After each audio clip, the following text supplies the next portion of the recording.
Good evening. Good Sunday evening. Sunday, the 20th of October, 2024. It's Sunday Settie, and thank you so much for joining. As usual, we have a great program in store for you with lots of information, the way you've gotten accustomed to our program.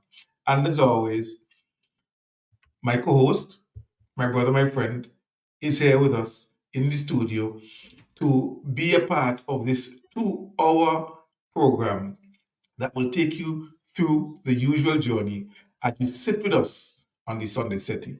Let's welcome this evening my brother who is in Montreal. Well, I don't know if he's in Montreal or wherever, but I know he's in Canada. And we will be talking about his business in Canada that is engaging right now. But hey, Richard, Yeah. good evening. Welcome. Uh, Good evening to you, Cian. It's great to be here. Wonderful to be here. Thank you for having me. Good evening to our audience across the globe, wherever you are in St. Vincent or in England or anywhere else in Europe, in North America, wherever you are. Good afternoon, good evening, good night to you. Yes, I'm actually in Canada, but I'm not in Montreal. We came back from Montreal about 2 hours or so ago. Uh, we were up there for the Independence Celebration gala, in Montreal for St. Vincent and the Grenadines. Mhm. And we came back. I had the honor of being with Consul General Fitzhuggins and with my friend, my childhood friend, um, Mr. Jim Lois, at whose home I'm staying. He and his wife and his children have given me the honor of being the guest at his home, at their home in Toronto. So that's where I'm at right now. I'm speaking to you. And so, yeah, I am here. I was the feature speaker, the guest speaker, the feature speaker at the celebrations in Montreal. Um, and so I also took a few books and got a couple of sales, not anything to brag or boast about, but I did get some sales, and it was an interesting, very, very interesting exercise. I learned a lot thanks to my friend Jim Lois and to Consul General Fitzgerald Huggins. So yeah, it was great. How are you, Cian? Tell us a little bit about you. You know, Well, I was wondering, wait, hold what's up? on. What's I up? am, What's I am introducing this man. This man just started to talk, don't stop. You now wait for me to ask him the question, and now he's starting to interview me. All right, no problem. Um, but I'm up? well, Richard. It's this weekend has been quite rainy here Mhm. and cold, as you know. You were here Okay. recently, Yes. um, and I had a very full day Yes. today. Returned from the library just before 7 o'clock this afternoon, and then just Wow. Mm. was able to Wow. put some things together Okay. and organize for tonight. Let me say good evening to Evan and Evan Richard Oh my has God. been touching base with me regarding the book. He said to Evan, me Evan, he wants to know look, if I've if read the book. I said If yes, I Evan read was a it. woman, if Evan was a woman, I'd get married to Evan. I swear to God. If Evan was a woman, I'd get married to Evan. I swear to God. I You know, mean, Evan has just been so. I'm sorry to break you seeing like that, but I'm moved by Evan. I'm really moved yes, yes. by his love for the work. I think somehow he's You trying know, to get me to leak some information. Can you tell me? What happened there? Don't tell me, don't tell me. But I think he really want me to tell him, eh? But let him read, you know. no, Evan has Um, been great. I mean, yeah. and he's on the line. And just to say this, Ian, I want Evan to know this, and I see our friend Latoya Paul is on. A blessed Sunday to you, my dear. It's always wonderful to have you. I ask you and Evan Roberts, As please always, we have to share the share with live. everybody. Tell them we are Yeah. on, and tell them it's going to be a great show today. But I just want to say this though to Evan and to Latoya. Latoya, the book is in St. Vincent. Go down to Korea's. Go down to Games Bookshop. Go to the to Jazzy's. And see, and I want to thank you because you were the one who introduced me to Jazzy's. And I think Jazzy's owe you some money, yeah? Because I've spent so much money at that place thanks to Show you. me some commission. Seriously, you should claim your commission, eh? No, Okay. seriously. I mean, I spend so every time I come to St. Vincent, I make sure I pass by Jazzy's, and Jazzy I is one buy of products to those. take back to my friends in Europe. And they all love them. A matter of fact, I have a problem. See, my executive assistant, right? Mrs. Right, right, Rastenda, right? right. Anytime I leave that country, uh, I have to take back things for her. And she and her daughters, she has two daughters, they're grown women, they're, married with children and so on. And they use these products and they say, let Richard bring back more, that kind of a way. So, and that is all thanks to you, because as you remember, I would take confectionery and things like that from St. Vincent, sweets and so on. And then you started to tell me about the local products. And so Jazzy really do owe you some money, and she should pay you what she owes you. Well, I'll tell you this. I'll tell you Yeah, this, Richard. yeah. Like you say, and we acknowledge that what I do the full of a country. Uh-huh. Jazzy is. Hey, Jill. Good evening.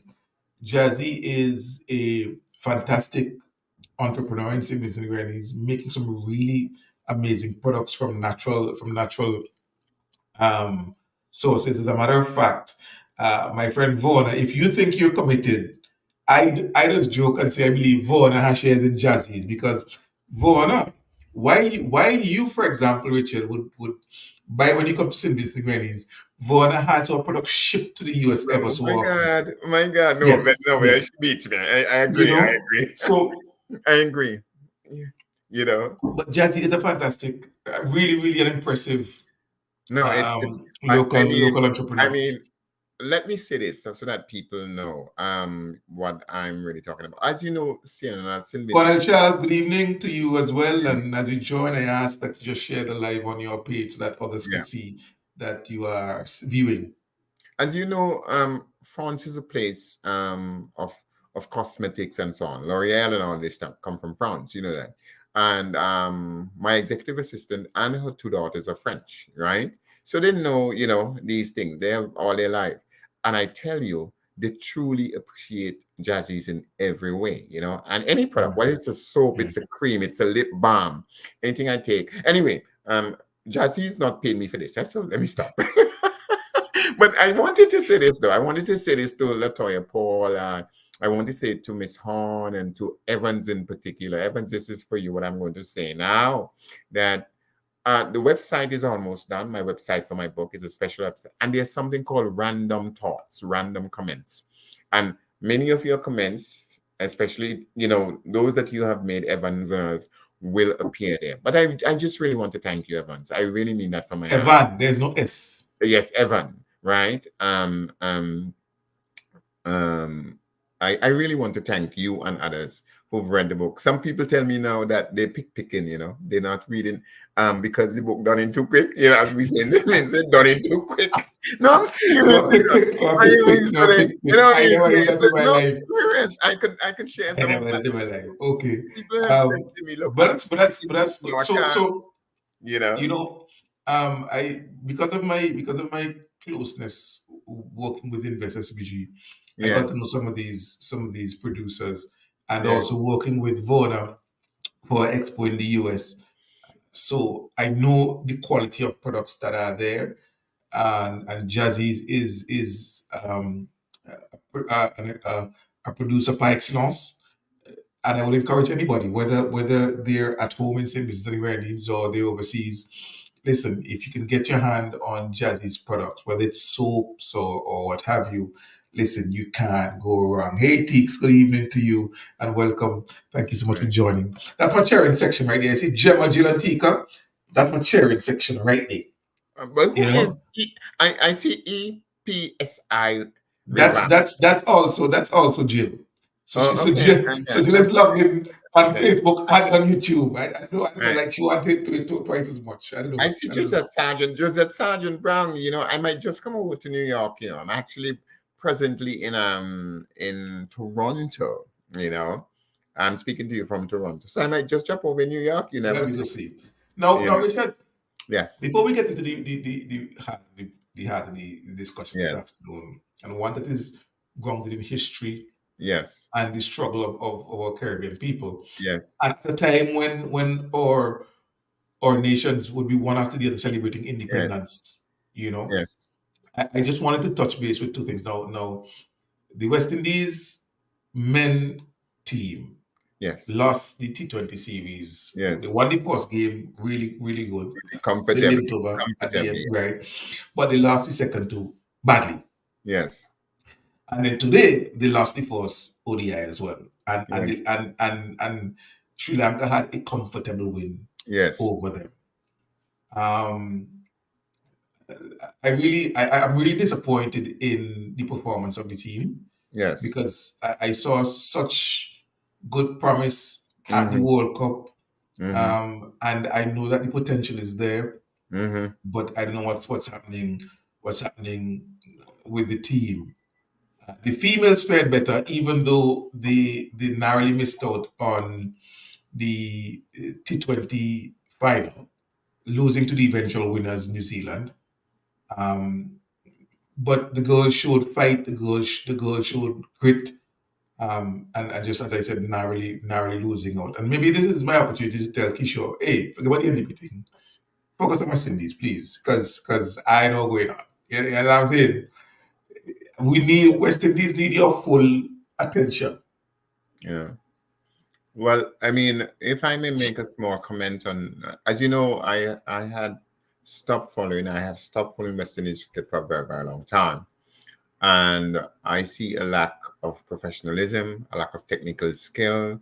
I am not a coach of cricket. I'm not a professional Yeah, cricketer. careful, like, you might Right? hear you I talk on a am. I singlet, so am. careful. Yeah. I am just a West Indian who love cricket and who believe people and want to see us do well.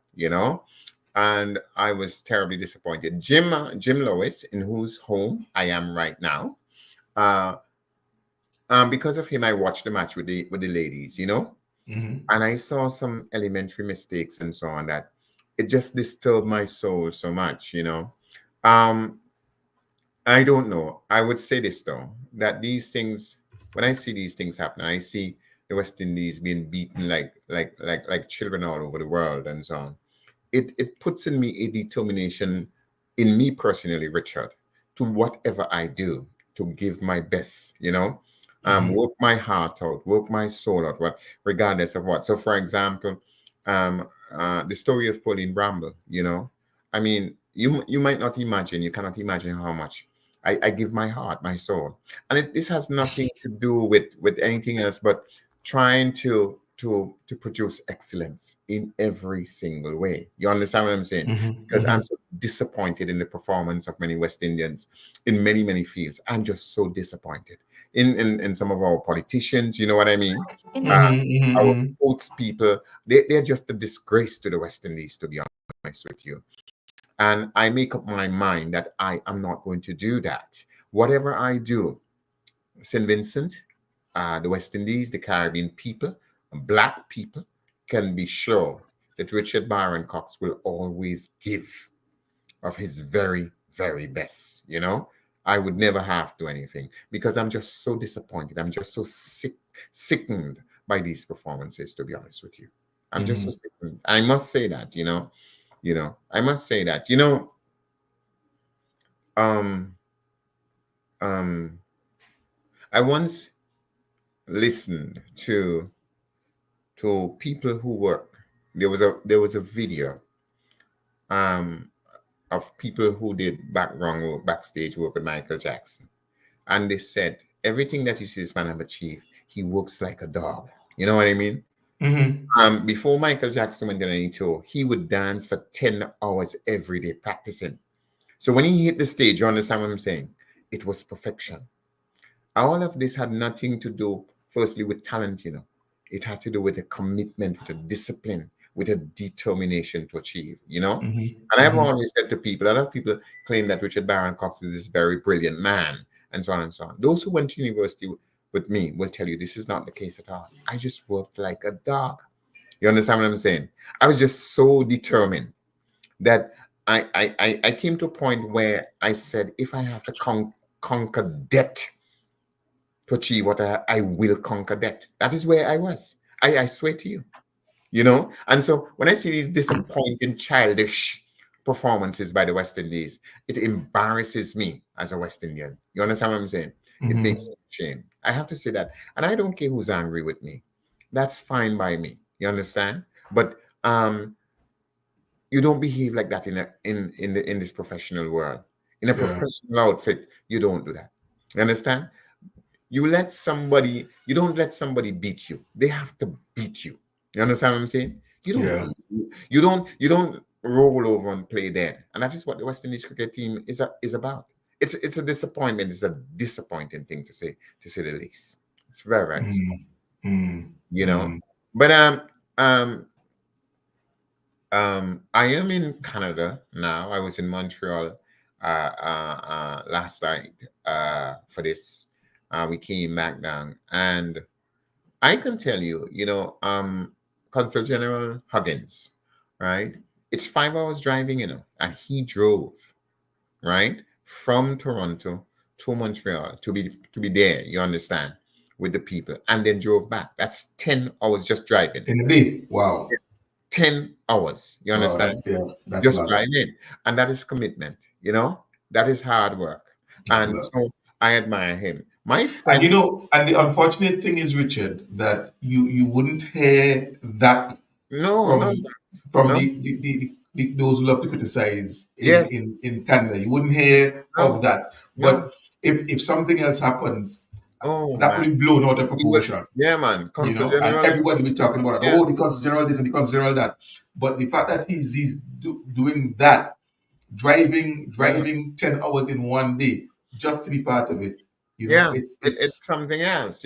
And my friend, just to say this, because I really have to say this, my friend Jim Lewis, he was scheduled to take a holiday, and to leave this country. You understand what I'm saying? hmm. And when I said to Jim, I said, Jim, look, I'm coming to Canada to deal with my book. Jim canceled everything, postponed everything. You understand? And he said, Okay. no, I couldn't let you be on your own here. I have to stay here to make sure that everything works You for you. always have people taking care of you, eh? So You you know, had Denny and me in St. Vincent, you had Jim in Canada when they go over, you know, you have Terry and Gomez and them in New York, and you know. you I mean, know, yeah, no, but I really must say, I mean, this man had planned not to be in this country at all. You understand what I'm saying? At this point, and he just canceled everything and said, "No, no, Richie, I would stay here and make sure." You know what I mean? right. And those kinds of things you can't pay for, regardless of how much money you have. You can't pay for things like that. Let me say So good evening to Akila, who's down I there. just want you to allow me to thank both of them on your program, to use That's this fine. to say Yes. thank you to Consul General Huggins and to Mr. Jim Lewis. And to his family as well.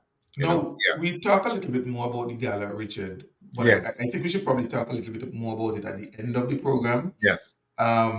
so that we can get in the substance Yes. of what we want to talk about this evening. All right, let me say good evening to Akila, and thank you so much for joining.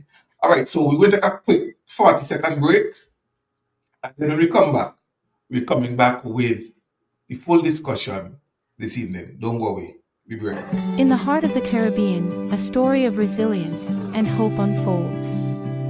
Pauline Bramble, the descendant of former slaves, defies the odds and embarks on a journey towards freedom and humanization. Witness her struggles, her triumphs, and her unwavering spirit as she navigates a world marked by oppression and inequality. Discover the power of hope, faith, and the indomitable human spirit in this inspiring tale of resilience.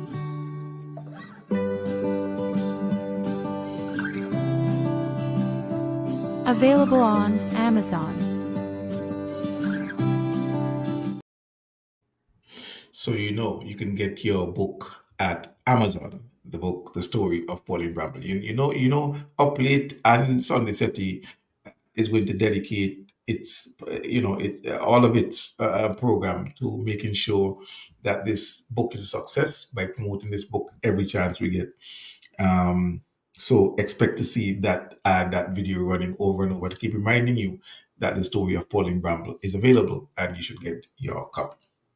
Sian, could you allow me just 15 seconds to say this two things. Firstly, I want to thank all of the people who have supported this project, who have shared it, and so on. And secondly, I asked all of you who are listening to me, who are looking at this, to please share this. Selling a book is the most difficult thing. Believe me.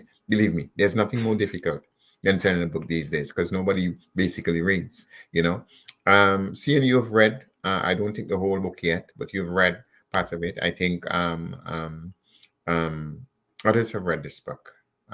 People who are here, um, um, um, Mr. Roberts, Evan B.C. Roberts, and others have read this book, and they can testify. If Mr. Roberts can testify to this, it's an amazing piece of work. Not because I wrote it; that is just simple fact.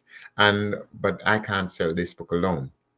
I am working 24/7, trying to promote this book. I've spent already about $35,000 in this business. 35,000 US dollars in doing this. I haven't seen a dollar back yet. It's not about the money, to be honest with you. I think this is a piece of work that the world needs to know about. As I am one last thing, as I've said before, CXC and the University of the West Indies, they have books from only four countries: Barbados, Jamaica, Trinidad and Tobago, and St. Vincent, and Guyana. Ghana. This work is not just about me and about St. Vincent. If we get it onto that list, this or Where Mama Stays in Vain, it would be the first time anybody from not just the Windward Islands, but from the OECS, you understand, do this. So I asked all of you, please help in getting this done. Thank you, Sia.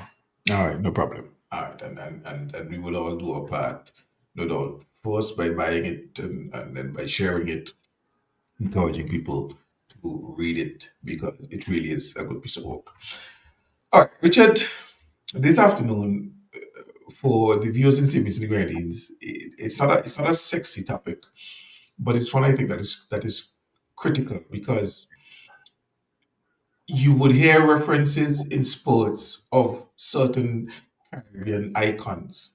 Yes, And this afternoon, we're going to look at the life or the story of one such Caribbean icon, and that is the brother Morris Bishop out of Grenada. yes, Now, I'm not sure, and you would tell us, Richard, whether or not Grenada has accorded so far. I don't know if they're doing it, but if first of all they accord the title of National Hero 21, mm, and if so, who are, if in your knowledge, the national heroes, and whether or not, in your estimation, someone like Morris Bishop mm, deserves such an honor. mm, We know that the airport is named after Morris Bishop, precisely. the Morris Bishop International Airport, and there are other things named after other people. You Yeah, have the T.A. Marshall Community College, something referred to as STAMP CC, T.A. Marshall Community College in Grenada, and other national monuments as well. You have the Kirani James yes, Stadium and so forth, right? Kirani James, quite a fortunate individual to have it, like Darren Sammy, for example, mm, something named in their honor while they're alive. It's yes, not very often these things happen. I mean, yes.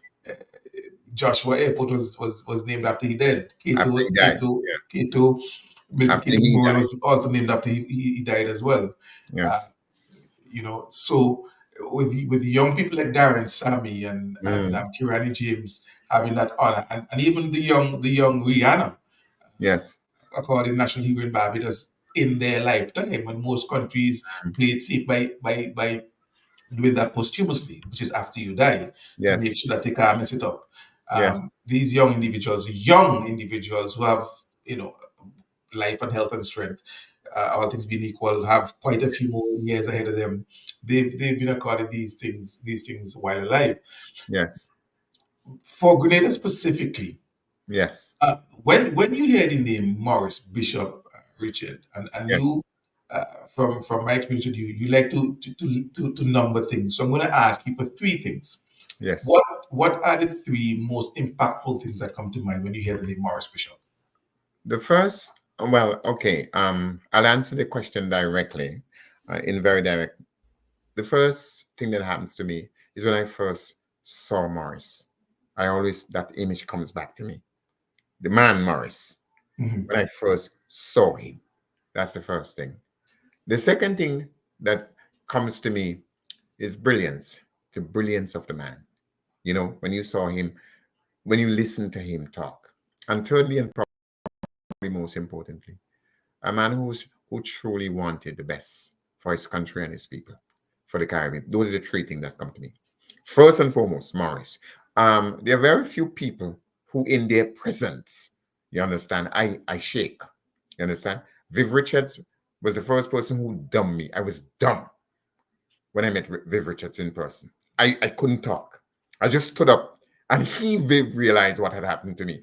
So he just walked over to me and he said, I understand. And I said, and he said, it's all right. It's all right. It's all right. Yeah, because I love Viv so much. And when I was in Antigua, I was in the VIP lounge waiting for my flight to go back to London, you know. And they had this special room where Viv was. And so we were both walking down now.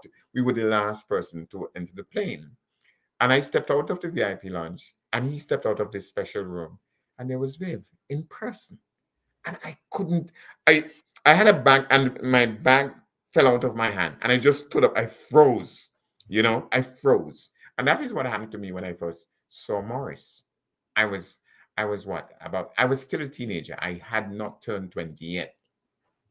And when I saw Morris, this man who said, forward ever, backward never. This man who said, there's they're house slaves and field slave. And the house slave used to say, yes, master, no master, kick me, master. While the field slave would always fight for freedom, you know? And those things stuck with me. Morris, who said, you know, all we have in the Caribbean that we boast about is flag independence. We don't have any independence, it's flag independence. Morris, who said those things that hit me to the soul and made, because I was always revolutionary, you know? And so every time I hear Morris, the first thing that comes to me is the image of the man Morris Bishop. That's the first thing that comes to me every time without exception.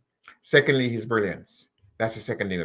When you listen to him speak, you know, this was a man who was clear, you know, erudite. It was a man who you didn't guess what he was saying. You know what I mean? He moved you when he spoke. That was Morris. And thirdly, this commitment to making people better, to making Grenada better, to making the Caribbean better. Those are the three things that come to me when you mentioned the name Morris Bishop. Tell us a little bit about the circumstances that led to you meeting Morris Bishop, because he's Yes, Grenadian, you're right. Vincentian, you're a teenager. What were the Yes. circumstances? Well, I when I as a boy, I was involved in community work. I had joined CESCO, Sharps Educational Sports and Cultural Organization, which was actually the brainchild of a man called Conrad Sayes, who was the greatest influence I ever had on my life for any human being.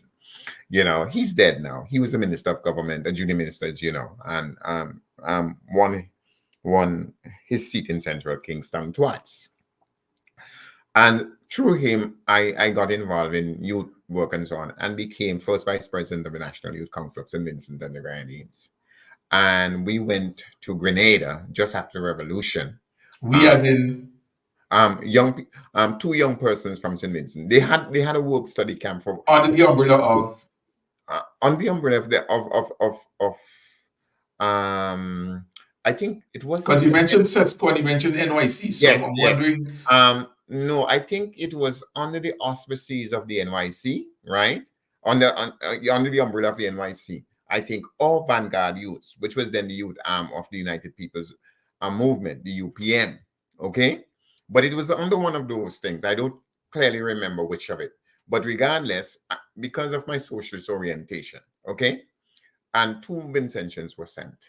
And I went, I was one of those Vincentians. There was young people from across the world, from America, from Canada, from England, you know, from Dominica, you know, from Grenada itself and so on. And so we were at this work study camp for 2.5 weeks, I think. And I was voted as the best overall person in the entire thing. right? In the entire thing, I was voted as the best overall person who attended that. I was a very young boy at the time. I wasn't 20 years old. I was in my teens. And at the end of it all, we we were told we will meet Morris, and we went to the airport. The airport was being built at Point Celine's, okay? And that is when I met Morris. And I was introduced to him, and they said this is the most outstanding person in the whole camp, He shook my hand and he said, "One day you're going to be great." Just like that. I trembled to have somebody like Morris Bishop say that to me. You know what I mean? To Mhm. have somebody like Morris Bishop say that to me, I was like, Jesus. And he said, "Yeah, one day you're going to be great." Just like that. That's all he said to me. And I remember I stood up and was just staring this man because for me, I couldn't, my mind couldn't comprehend that I was in the presence of such a great, that me, this boy from St. Vincent, was in the presence of such a great man.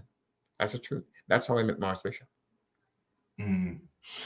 Good afternoon, Tammy, and thank you so much for joining. And as always, you spread the word. I see Terrence Bynum is on as well, Richard, and he was bigging you up. So just He's welcome.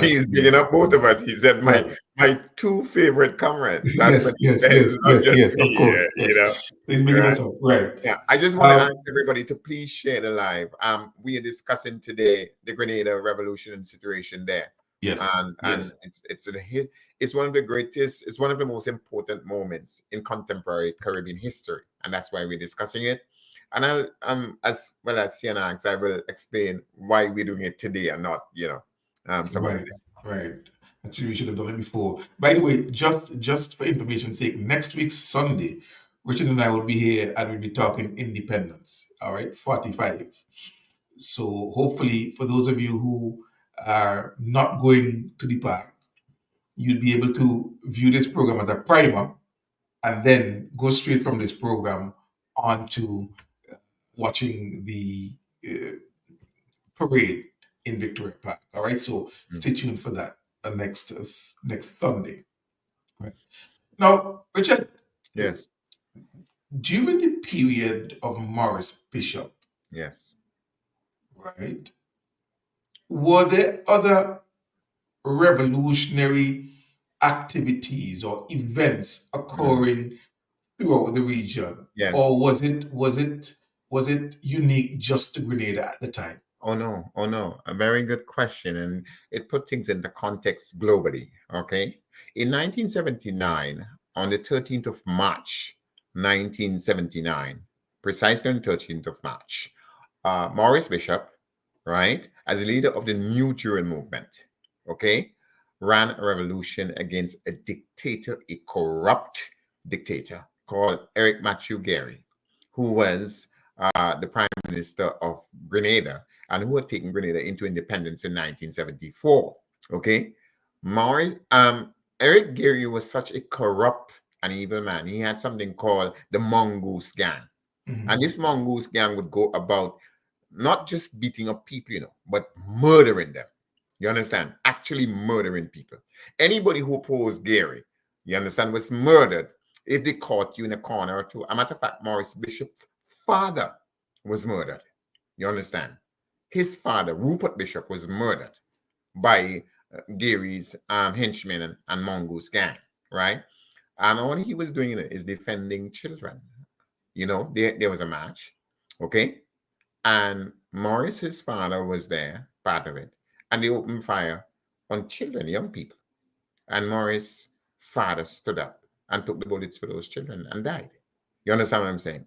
Now, the Morris bishop that we know, most people, he's Grenadian. His parents are Grenadian. But Morris wasn't born there. He was born in Aruba. Okay? He was born in Aruba and and his parents returned to Grenada when he was a child. Okay?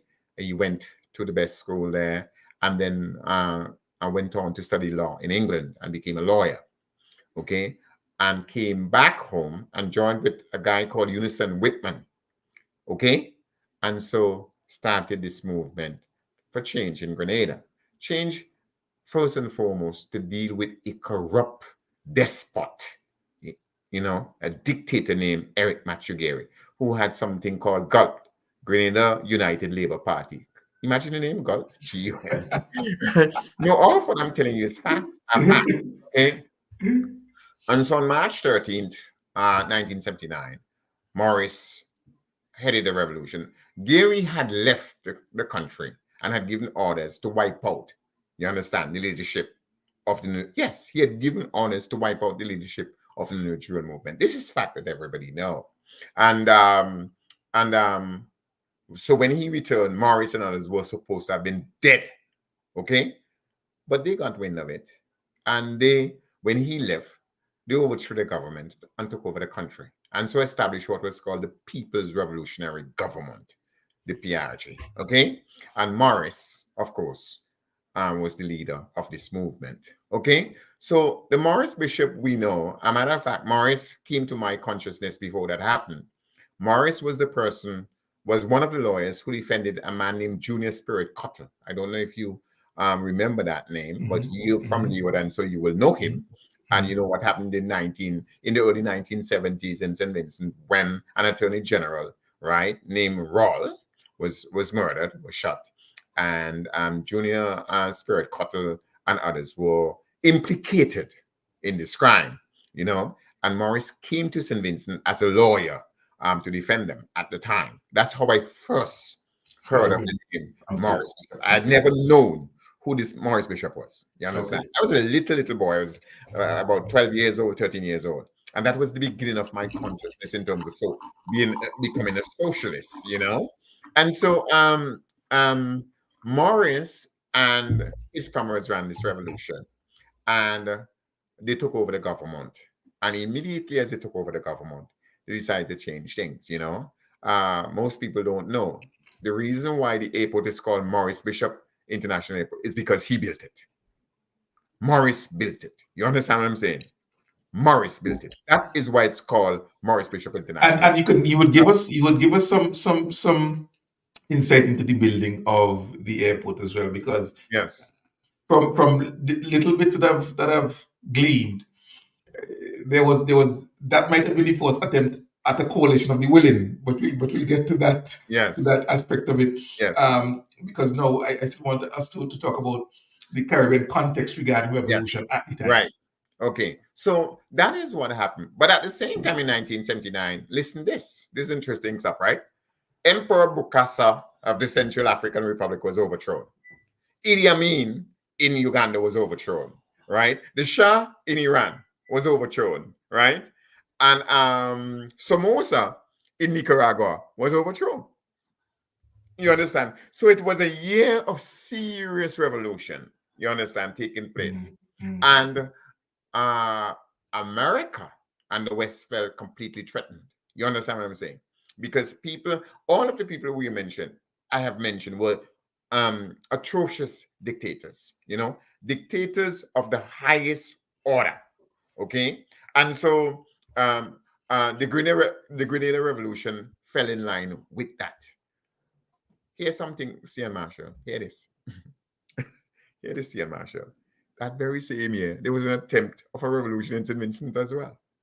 A man named Bumba Charles, right, from Union Island. Okay. After the elections, and Labour had won, decided, no, we having a revolution down here too. I am telling you, you understand? So the revolutionary bug had bitten, you understand, the whole world, right? But of all the places that a revolution took place, you understand, the smallest of them all was Grenada, and the closest to the empire, the empire was Grenada. And outside of that, listen this, the US had been trying to overthrow Fidel Castro since 1960. You understand what I'm saying? And here now, 19 years later, another small island had come to say to the United States of America, listen, you understand?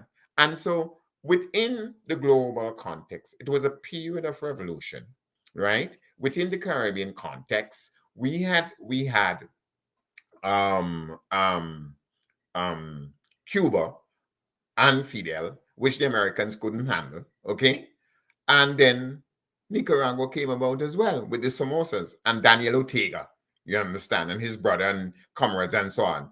And an idea called what's it called now? Revolutionary theology, right? Revolutionary theology.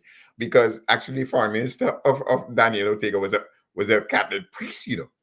Oh yes, my brother, a Catholic priest. So you see, you had no liberation theology. That's the term. Sorry, liberation theology.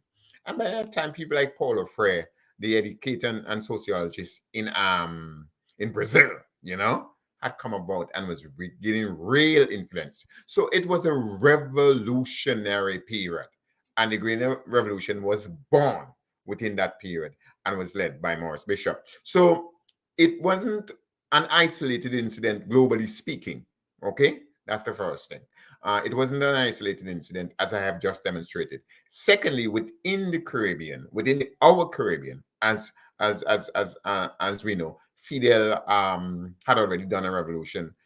You know, 19 years earlier, 20 years earlier, actually. You know, so what we saw here was a movement that reflected a lot of what was happening in the world at the time. People wanting to break away from dictatorship, from these atrocious, despots, including one named Matthew Eric Gary. Now, in the whole concept of liberation theology, Yes, uh, what role did socialism play in the movement? Because you talked about the number of revolutions, yes, the Shah in Iran, Idi yes, Amin, and so yes, forth, Ortega yes, in Nicaragua, uh, yeah, Morris Bishop in Grenada, yeah. and without saying much, Mm, you inserted Cuba in the mix, yes, right? You didn't say anything about Russia, but you yes, inserted Cuba. yes, Implicit in that, or at least I am taking it further yes, to ask directly, was there a role for socialism, communism even, yes. in the liberation movement? Well, the revolution in Grenada, the revolution in Cuba, the revolution in Iran, and so on, they were all guided by one basic thing: the dissatisfaction. You understand? In the masses needed change, and they wanted change. They wanted something better, right? But for any revolution to succeed and for it to grow, for it to thrive, so to speak, you need an ideology. You need an Right, idea right. which unite people. You know, and suffering people always want a way that will make them suffer less or don't suffer at all. You Yeah. understand? And when we talk of people in that sense, in Grenada or in Somoza's Nicaragua, okay, um, the one thing all of these people share was poverty. You understand? Desperation. You know, in Grenada, one might not say desperation economically, but certainly desperation politically because you couldn't say anything, right? Mhm.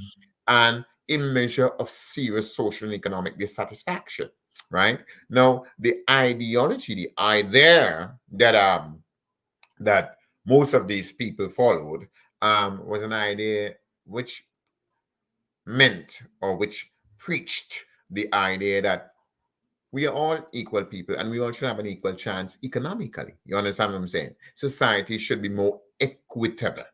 Okay, so that becomes a guiding philosophy for many of these revolutions, Mhm. including Grenada. Okay, because what happened, what Morris wanted to do is to ensure the economic and social development of his nation. You understand what I'm saying?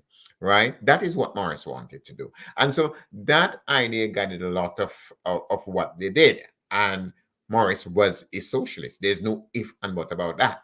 He Mhm. was a socialist. And he was a socialist not for pure ideological reasons.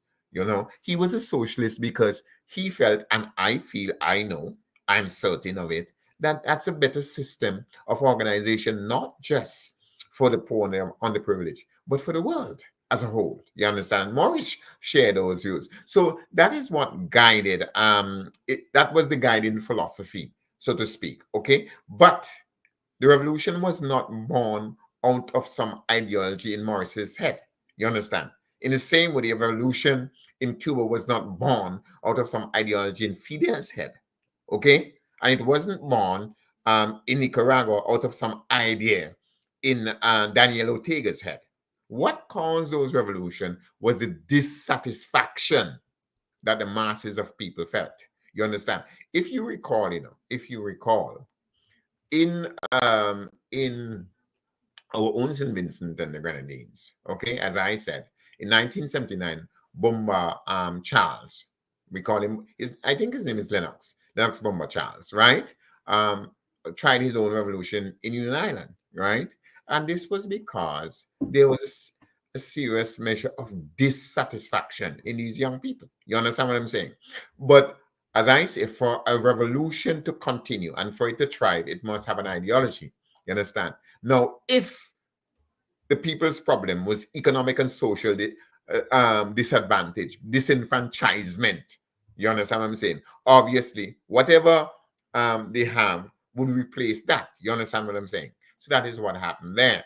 Now, when Morris came to power, the government was not made up of pure socialists, Morris and two or three others were socialists, you understand? But it was a broad-based government. You understand? They were businessmen who were ministers of the government. You understand what I'm saying? Right? It was a broad-based national government that came to power. Okay? So it it wasn't a government that was driven by the idea of socialism, but a government driven by the idea as to what is best for the people of Grenada. Do you understand what I'm saying? That was the idea behind um, uh, governance, so to speak, as regards the People's Revolutionary Government. So it was called the People's Revolutionary Government. It wasn't called the People's Socialist Government. It wasn't called the People's Socialist Revolutionary Government. It was the People's Revolutionary Government, PRG. In other words, we were going to change things and we were going to change them radically. You understand what I'm saying? That is what it meant. Now, I think during that time, the mid 60s into the 70s, most of the islands started getting their independence, Yes, and they were getting their independence from yes, Britain. yes. Um, if I could back up a bit, and let me say good evening to Kojo who joined us, and ISIL is on. Good evening. And if you don't forget the question, just to say to Kojo. Kojo, I might come over to where you are, California, just to sign your book. So, but I mean, you have to take me to dinner and all them sort of stuff, Kojo. Well, I when you just could just fly just to sign a book, boy, money around things, boy, money around. Anyway, yeah, um, I'm actually in Toronto, Kojo, as I had said earlier in an earlier program. Okay, so I'm thinking about flying over to California because I have never been to California. Back to what you and I still let good evening to you and welcome to the program. Please share, everybody. Patricia D. as Rains, I always, see you there. And yes, Phyllis Baines. Yes, Sian, back to you. Sorry. yes, Richard. So how I mean, you would suspect that, or you would expect that if there's independence, Mm-hmm. there would be a certain measure of democracy and so forth moving Yes, into independence from yes, Britain. yes. If you were to backtrack a little bit, how could Gary, who just moved to independence, Mm. could have adopted such a anti-democratic stance Yes, and be allowed to get away with it yes, um, within this sphere, yes, within all hemisphere, yes. with the US and the UK, exerting a significant Mm-hmm. influence still in the region. Mm-hmm. Okay. As I said to you, Grenada got its independence in 1974. Grenada was the first of the Windward Islands, okay, and the Mhm. first of the OECS to get its independence. It got it before Mhm. St. Lucia, before Dominica, before any of the others, okay?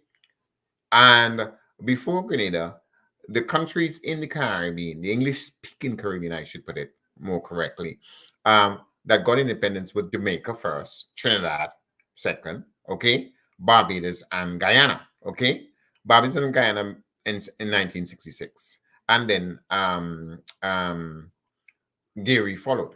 What if you make an analysis? And a matter of fact, many lawyers have said this, including Prime Minister Gonzalez. You look at the constitution that we have in St. Vincent today, you understand? And the Prime Minister is basically an elected dictator, you know. Do True. you understand that in our The country, power, yes.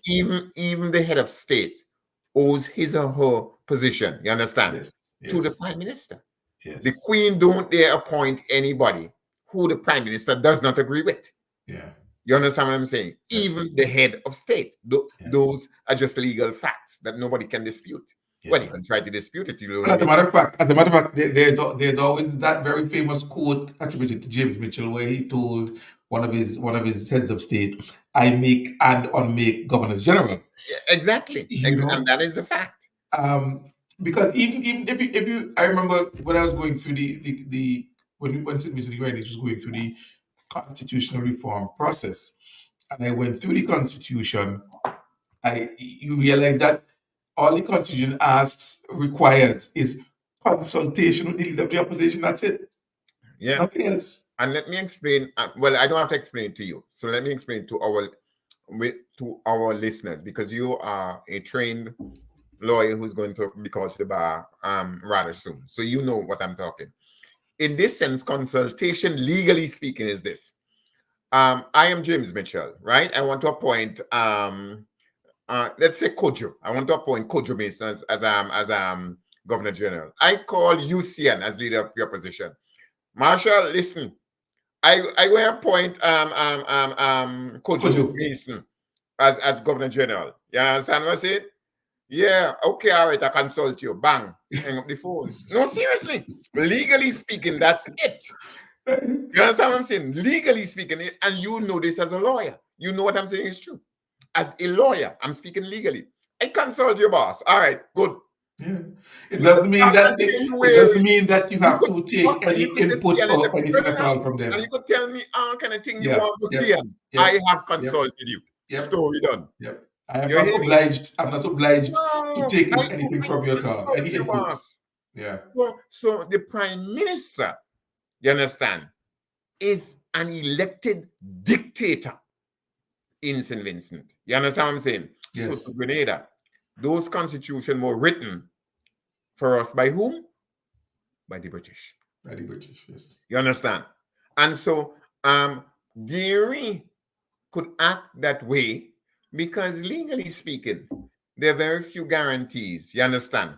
Even though all the constitutions have what we would call a Bill of Rights, which is usually chapter 2 of the Constitution. You understand what I'm saying? Mm-hmm. Right? But even Mm-hmm. within that, there's room for the prime minister to do whatever he pleases to do. And so that is what happened there. But outside that, everybody is independent. And so nobody wants to interfere with Gary. You understand what I'm saying? Mm-hmm. And to allow Gary to do whatever he wants. But we also have to remember, when did Sugar Ramas came into being? In other words, when did CARICOM came into being? 73, 72, 73. You understand what I'm saying? And the mechanisms we have within CARICOM to try and help protect our Caribbean democracy did not exist. You understand what I'm saying? Mm-hmm. Okay? So all of that played into its place. Outside of that, by 1979, the Cold War was truly on in every sense of the word. You understand? And according to what's his name now? President oh my God. I don't remember his name now. The one that followed Franklin Delano Roosevelt, right? Not Monroe. Oh, the something doctrine. What's his name? I don't remember his name right now. But according to his doctrine, we would fight communism anywhere it is in the world. You understand? And Mm-hmm. anybody who did not accept the United States policy, you understand? They fought them. So a year before, in 1973, a man named Salvador Allende had come to power. You understand? Well, not that year, but he had come to power. And a year before, you understand, the United States of America, the CIA, you understand, overthrew an elected socialist government, Salvador Allende, you understand, and put a man called Pinochet into power, Mm-hmm. who would then reap havoc, you Mm-hmm. understand, on the In Chile. democracy of Mm-hmm. Chile. You Mhm. studied in Chile for a short while, so you know what I'm saying. You understand what I'm saying, you know? And so people like Gary was given a free hand to do whatever they want. You understand what I'm saying? Once, you understand? They follow what America say. It didn't matter who you were. You could do whatever you want. You understand? With people, especially those who said no to that kind of thing. You understand? And so that is why Gary was able to do what he wanted to do. You have to remember, that at the time we were speaking, you had Papa Duck and Baby Duck in Haiti, and you had something called the Tonton Macoute, right, which was also a mongoose gang that murdered people. You understand? In Haiti. All of that was taking place as we speak at the time we are talking about. So Mhm. by the time Grenada got its independence in 1974, Gary, let us be fair to him, Gary came from the labor movement, and Gary came to power, you understand, by defending the workers' rights. Oh Okay? wow. So Yes, he switched. yes, yes. A matter of fact, remember what I told you what the party was called? The Grenada United Yes. Labour Yes. Yes. Party. Yes. You Yes. understand? So he defended the workers and he came out of the labor movement, you understand, to rise to become the prime minister of Grenada. You understand? Right? So there was a significant part of the old proletariat. You understand? In other words, the more ageable people in the society who truly love Gary. You understand what I'm Mhm. saying? And Mhm. believe in this God-like figure that they worship.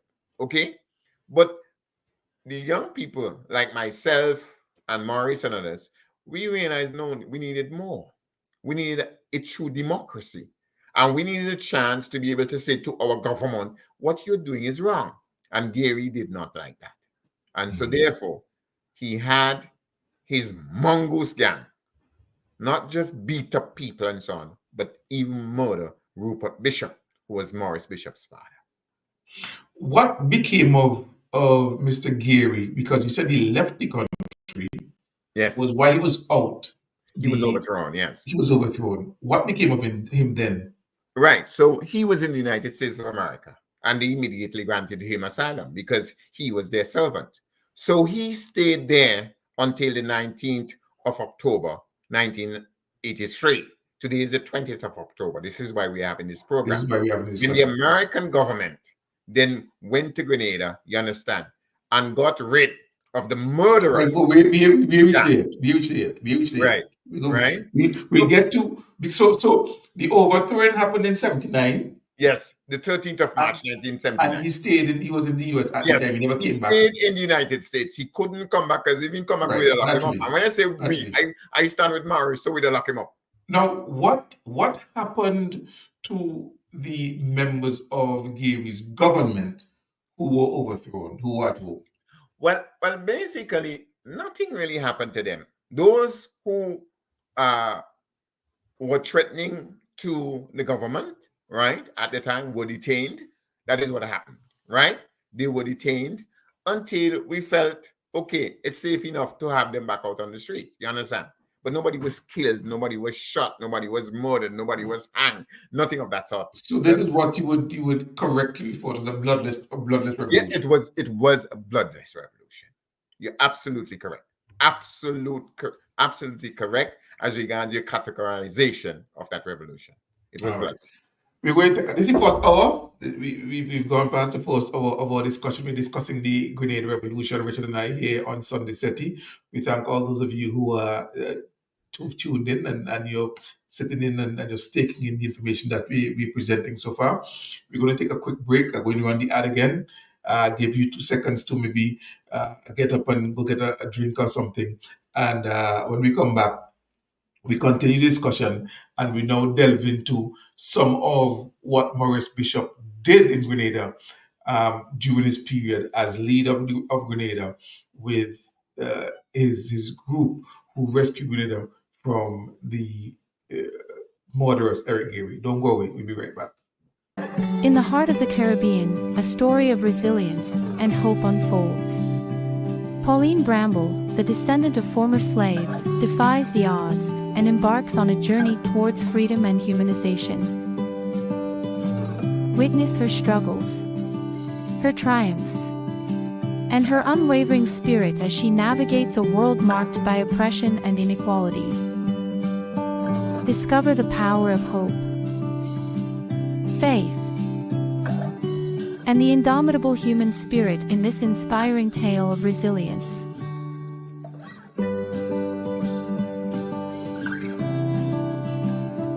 Available on Amazon. So if you haven't gotten your copy yet, you still have time to do so. If you're living in, where do you go next, Richard? You were in I'm Montreal yesterday or last night. right. So the next signing is here in Toronto, and this will Okay. take place this coming Saturday Mhm. at the gala. And after that, a week later, I go up to Ottawa, where I do some signing as well in Ottawa. I hope I So was you're saying, doing three locations. yes, yeah, Okay. yeah, right. I was saying to Kojo, I might come over to California because I've never been to California. I know Kojo bought both books. He sent me pictures of that. So, and anybody else you know, Kojo, I've been asking everybody to please help me in the promotion of this book.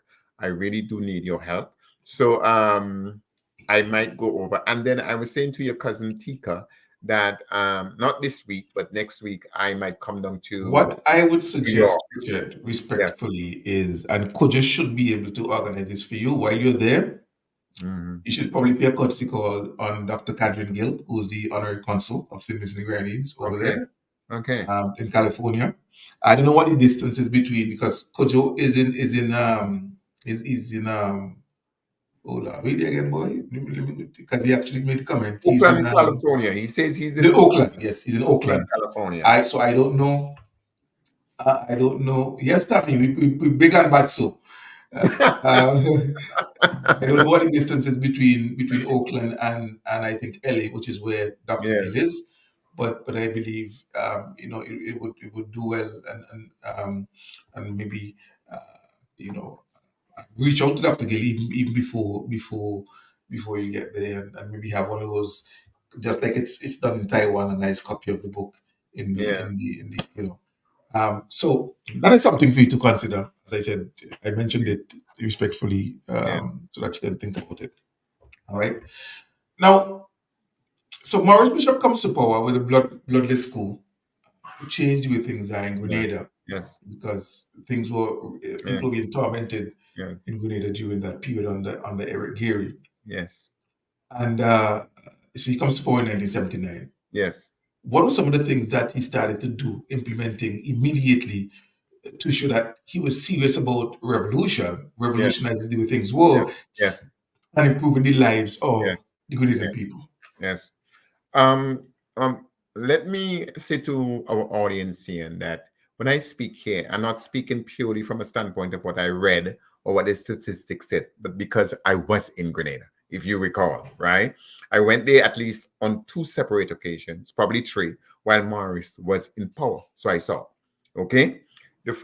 One of the first things Morris did was the what we call in St. Vincent today, our education revolution. Mhm. That's one of the first things he did. So we cannot develop this country with a backward people, with an uneducated people. So you had mass education. I actually taught in Grenada. I actually took part in teaching in Grenada. So that's the first thing he did. And when we say that, it wasn't just teaching people the basics of reading and writing and so on. Hundreds of Grenadians went off to study in different places in the world, including the Soviet Union, right? At the time, right? And of course, Cuba. There's a man called Dr. Terry Marisha, and he was trained, right? He's a famous person in Grenada. He and many others were trained in Cuba. That's where they got their medicine. Okay, Well, so if you that don't, was one if of you remember, I started the program talking about Tam Sisi, the T.A. Murray show yes, from the college. yes, exactly. Right. Dr. Terry Morris show and others, many people were trained. So that's the first thing Morris did. The second thing Morris did was to look at industry. in the country. As you know, Grenada is a country of spice, nutmeg. It's called the spice isle. Mhm. And Morris looked at that and the cocoa board and how we do this thing better. You understand what I'm saying? Would you believe this, believe this or not? Morris actually created a factory to produce saltfish. So Grenada produced, its own saltfish. They caught whatever, and you see, salted it, boxed it, sell it, things like Mhm. that, Mhm. right? And then Morris realized, if we're going to get this thing done properly, we have to have access to Grenada in a proper way. And so his mission was to build an international airport. You understand? And Morris knew this is going to take monies, just like Ralph knew this is going to take monies we don't have. This is going to take expertise and technology. Expertise and technology we don't have. You understand? This is going to take a measure of construction, public investment that had never ever been done before in the history of Grenada. How do we do this? How do we do this? And so Morris went about seeking support across the globe. In steps a man called Fidel Castro. You understand? In Mhm. steps a man called Fidel Castro. And Fidel says, we will help you and we will get it done.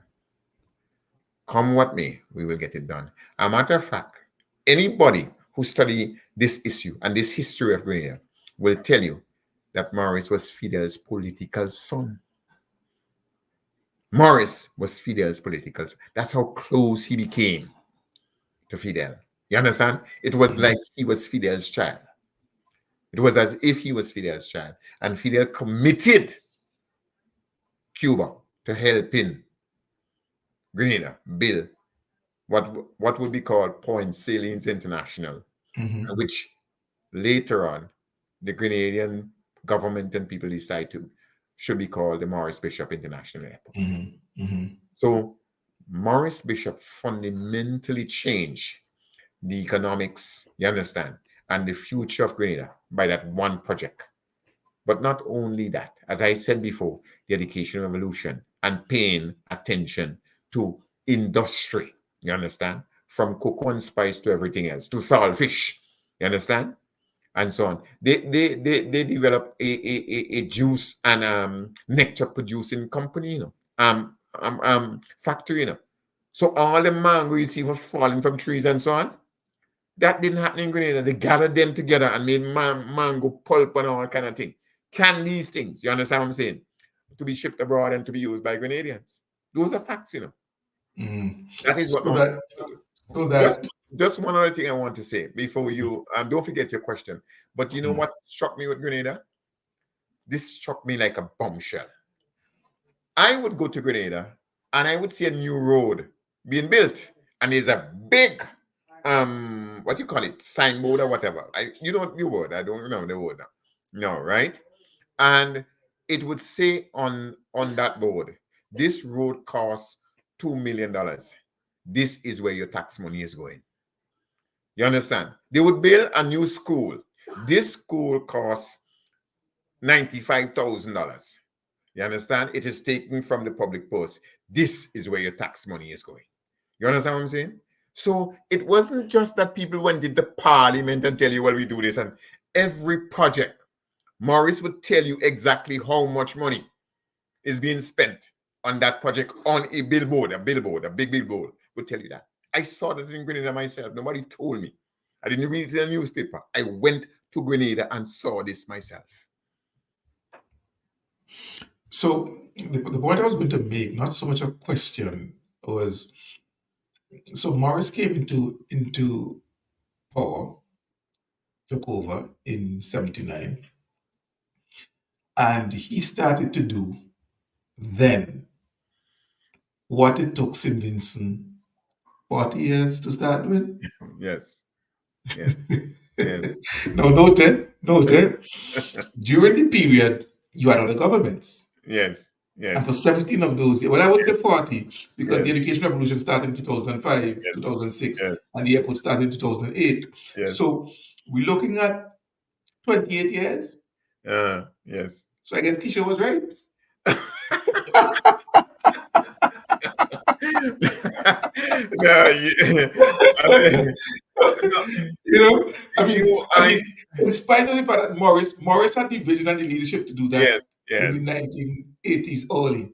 yes, The other party that was there from yes, 84 to 2001, yes, that did nothing, nothing. yes. They didn't start airport, they didn't start education revolution, none of that. No, no. It Morris wasn't did all of until this. Dr. Morris did all Gonzalez of this. came Morris did all of that the this. vision, Yes. that the vision came to do the airport. Something that Mm. Morris thought of since early 1980s. Yes. Morris actually realized that we needed a health revolution as well. You understand? And a revolution in the health services. But he realized two things. Firstly, that he needed the personnel to do it. You understand what I'm saying? So great emphasis was placed on training doctors and dentists and all that Mhm, sort of stuff, mhm, right? mhm, Great mhm, emphasis was placed on that. mhm, And mhm, secondly, he needed to build the infrastructure, the buildings now, the mhm, hospitals and so on, mhm, for this to mhm, happen. All of that, mhm, was in the works, happening when Morris Bishop was brutally murdered. All of that was happening when mhm. Morris Bishop was brutally murdered. I'm trying to, now that you mentioned that, Richard, and I'm coming home a little bit, I'm trying to think of what health facilities were built in 17 years of the NDP. I know Chateaubalay Hospital was built. Um, Mm, Chateaubalay Hospital was built. I can't remember any other really. They might have built a clinic here, I don't know. Um, but I could tell you, if that is what was happening in 17 years, what they did the nonsense at Milton Cato, block yes, off the gutter and so on yes, that caused yes, the flood and yes, so forth, yes. right? But we could talk about the two polyclinics that were built Mm-hmm. under the ULP and the significant works done, well, and the modern medical. So that's at least three significant, major Mm-hmm. facilities. Significant work done at Levi Mm-hmm. Latham. I mean, significant work done at Levi Latham. Um, and this Chateaubalay Smart Hospital being done, Yes. the Smart Clinic Mm, in Barley and so forth. So the revolutionizing of our health system mm, is currently underway under the mm, ULP, and would be even more beefed up. That's not the word I was mm. looking for, or the phrase I was looking for, with the construction of the modern hospital in Annesville. Bill, So, yes. so you are outlining the vision that took place under Morris Bishop, Yes. and we are seeing similarities in what the ULP has been doing and has been accomplishing over the last 20 But 23 years of governance here. Now, if remember, yes. before you come in, remember years ago, I can't remember when it was, but Dr. Gonzalez was giving a speech and he did mention Oh, that is what I that was going to. But he, continue. That is he's exactly what where I was going. Go okay, ahead. that he's here to finish the work Book of Morris Bishop. of Morris Bishop. Yes, yes, yes. That is where I was going. That's Okay, exactly where I was going. Dr. okay. Gonzav publicly said, you understand, that my mission is to continue the work of Morris Bishop, to realize the dream that this man had. You understand what I'm saying? And I want to thank Dr. Gonzalez for that. Not purely for the thing of continuing Morris Bishop working up, but for keeping his name alive. You understand? For saying, right? Because when Dr. Gonzalez says that, he's saying, whatever we realize, hey, in many ways, is part and parcel of what Morris wanted to do. It is not an accident, that this is the second year of them declaring October 19th as National Heroes Day. Guess who they invited to address them? Dr. Guess. Gonzalez. Guess. And when they renamed the airport Morris Bishop International Airport, guess who again was the feature speaker? Dr. the Honorable Ralph Gonzalez. Those are Do not you do accidents. you do you Those are not think accidents. do you think, Richard, and I believe this is one of the reasons that we decided that this was an opportunity, this was a very much needed program. Do you Yes. think the lack of information regarding Morris Bishop and what he did has led to a misunderstanding of who Morris Bishop is and the vision and the goal that he had for Grenada. Yes, well, there are several things that has led to that. That is one of them. Yes, right. That people don't know. People are not educated about what Morris did. People are not informed about what Morris did.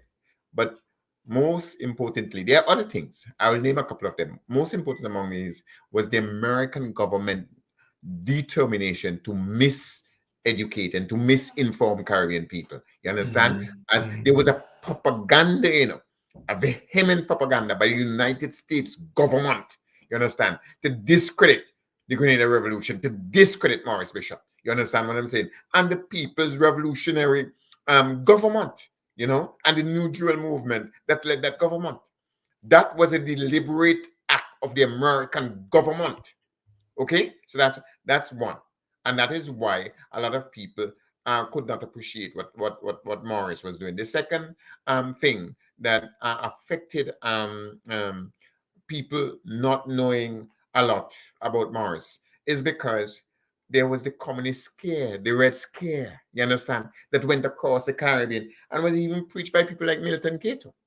You understand what I'm saying? Even by Milton Cato, who was who led, in some ways you could call a socialist government. In some ways, you understand what I'm saying? Even by mhm, Milton mhm, Cato mhm. and his Labour Party. Those are facts.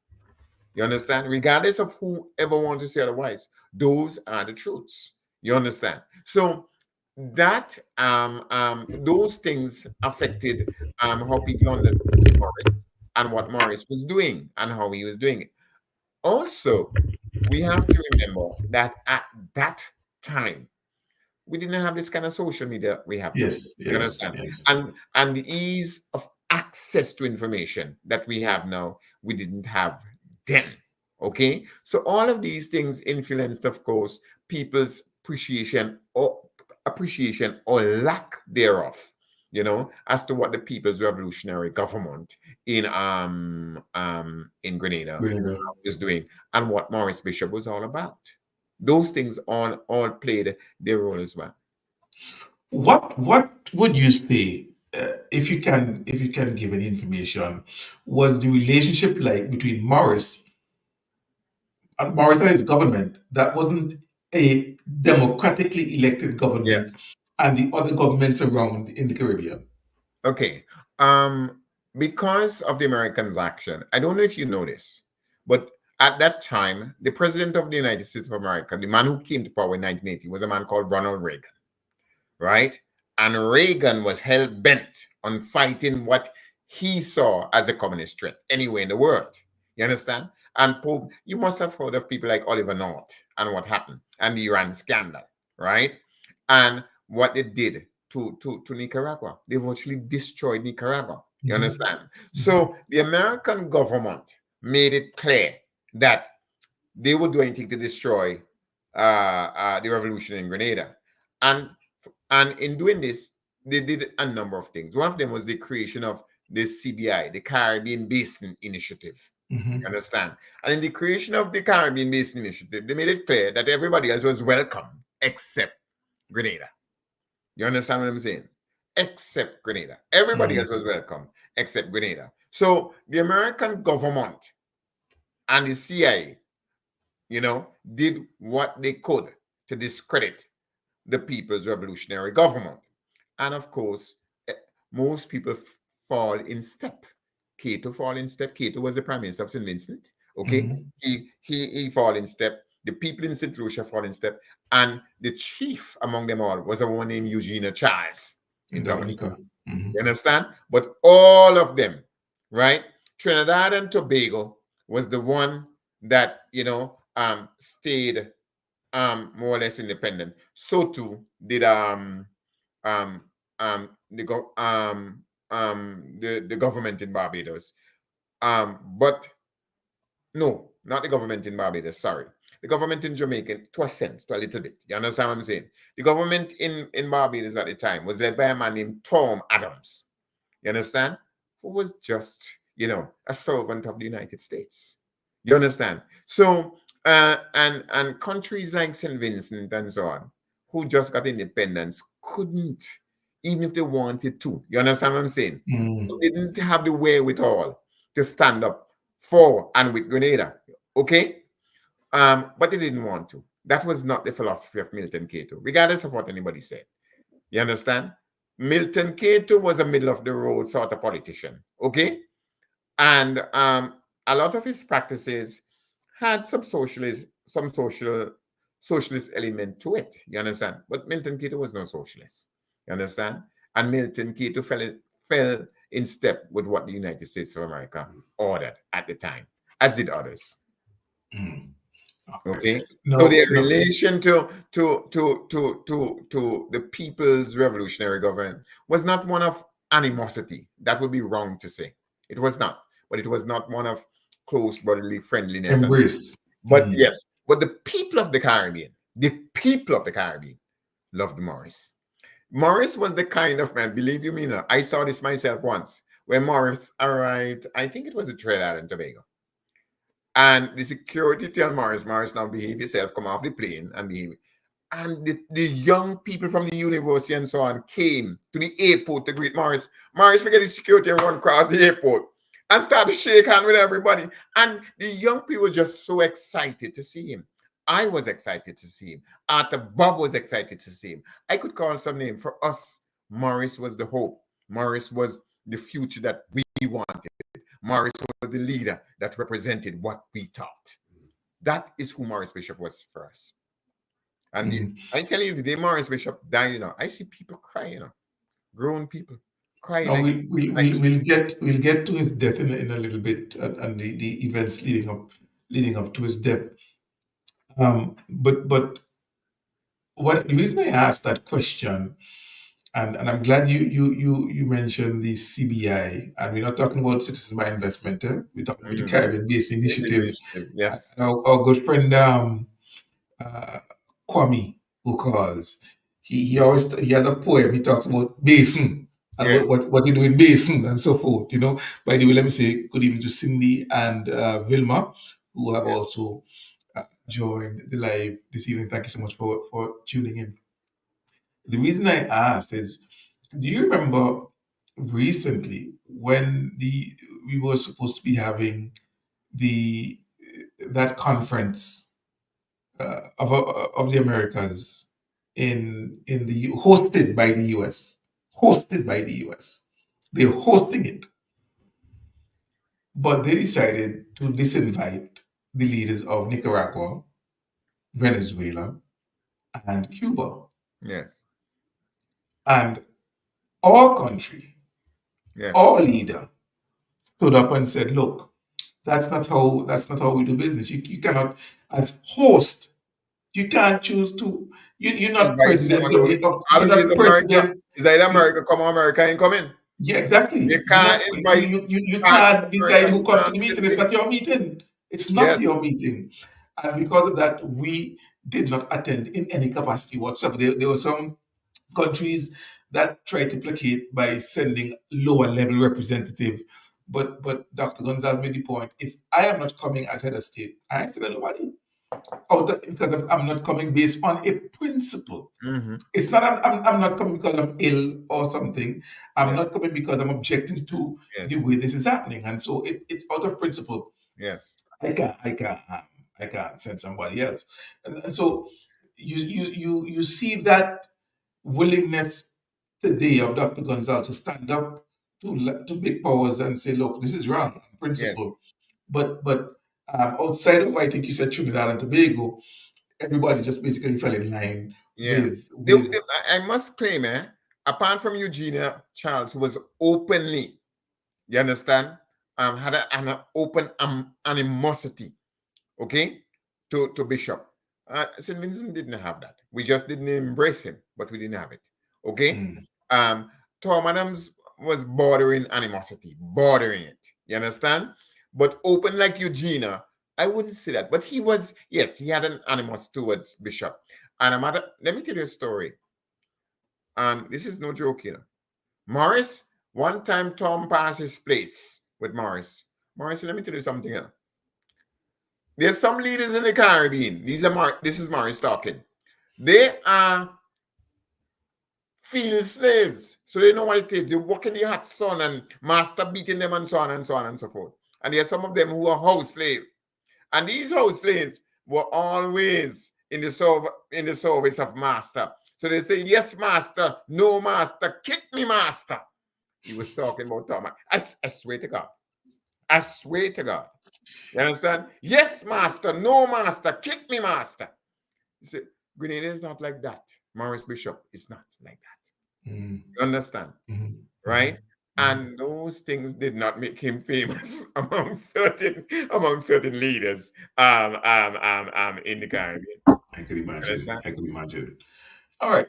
So I think now is a good time for us to just run the ad one more time, and when we come back, we finish up discussing those events that led to His death, the yeah, ending. Oh yes, his death and and the the end consequences of that, and what of the that means for us. revolution and what happened after that. So hey, don't go away. We're coming right back. Just go run the ad one more time, and then we come back. We finish up the program with that aspect, and then we chat a little bit about the gala that you attended in Montreal. Don't go away.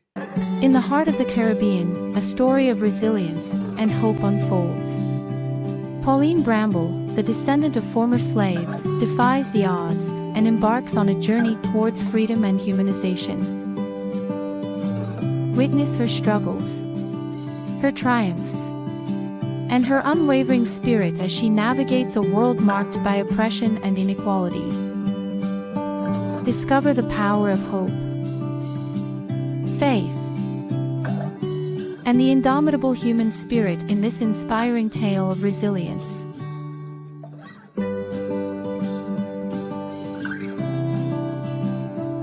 Available on Amazon.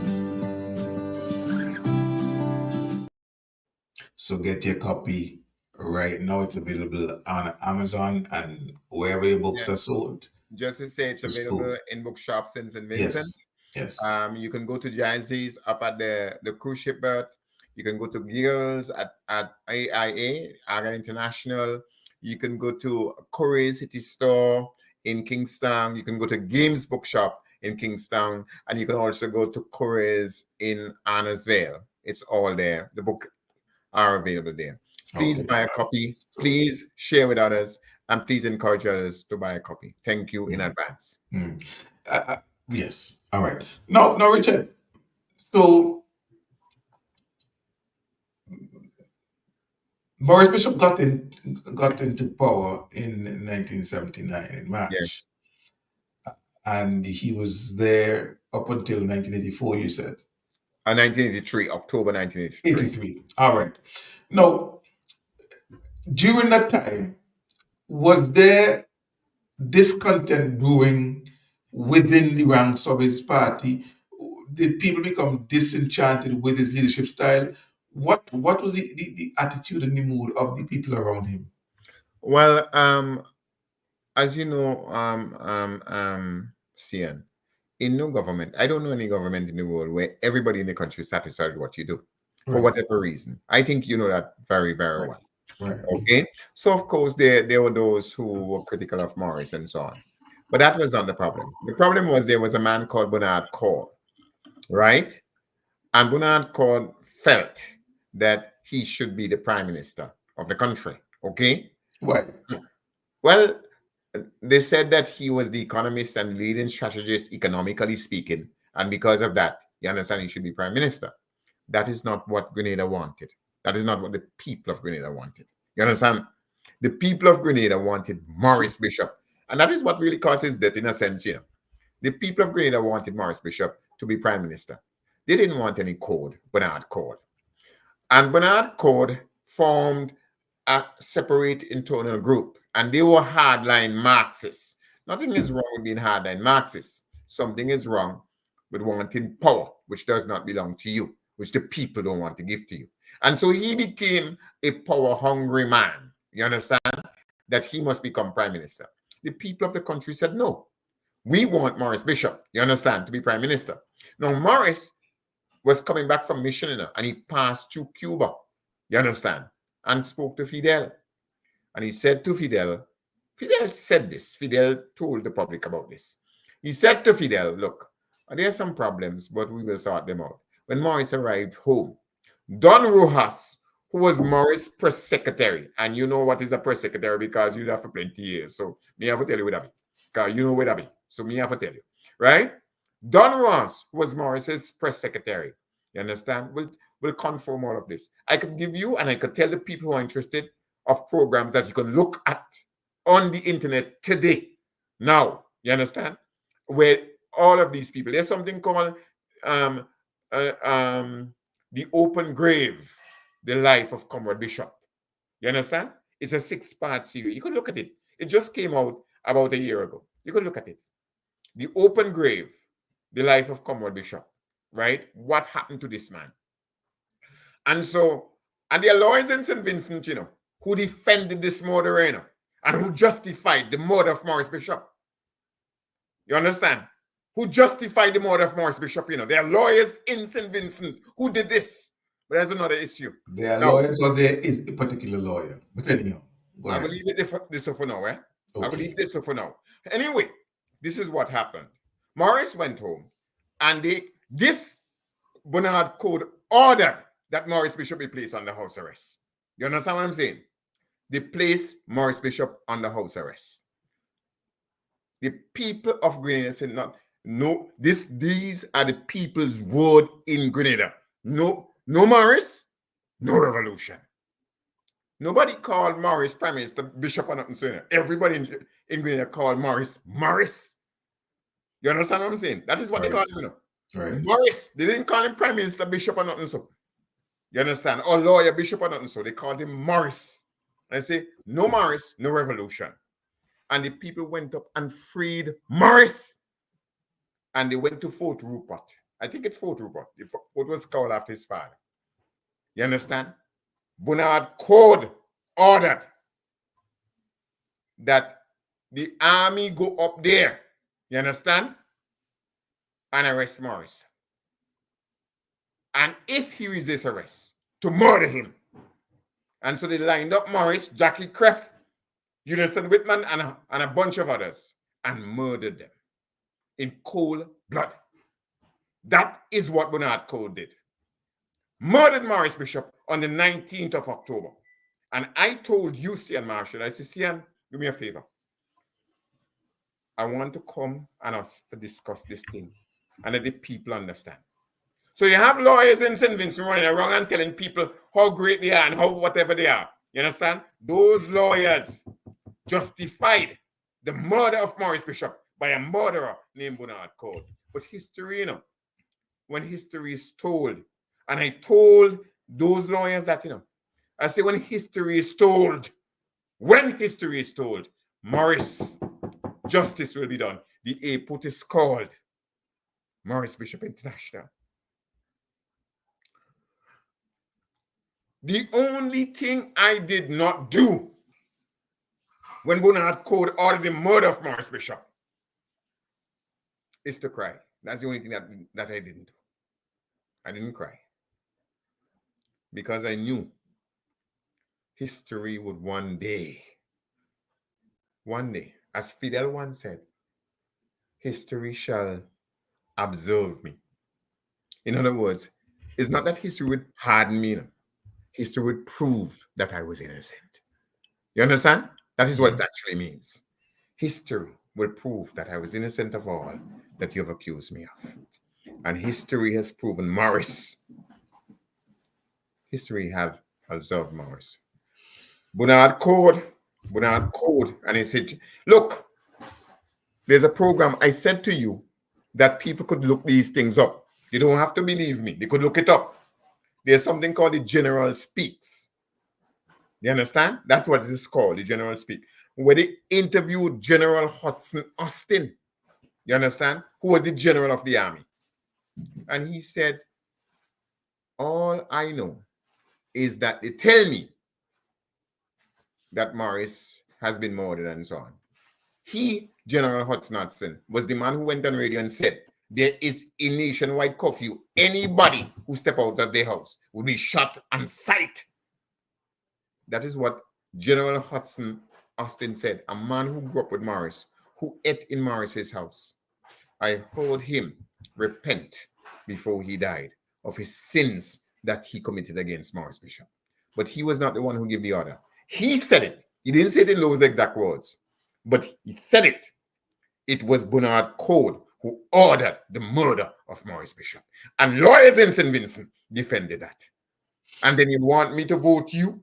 Then you want me to make you prime minister? It will never happen as long as Richard Byron Cox is there. It will never, ever happen. Never. We're talking Grenada, we're talking Morris Bishop. Yes. But No, you see, okay.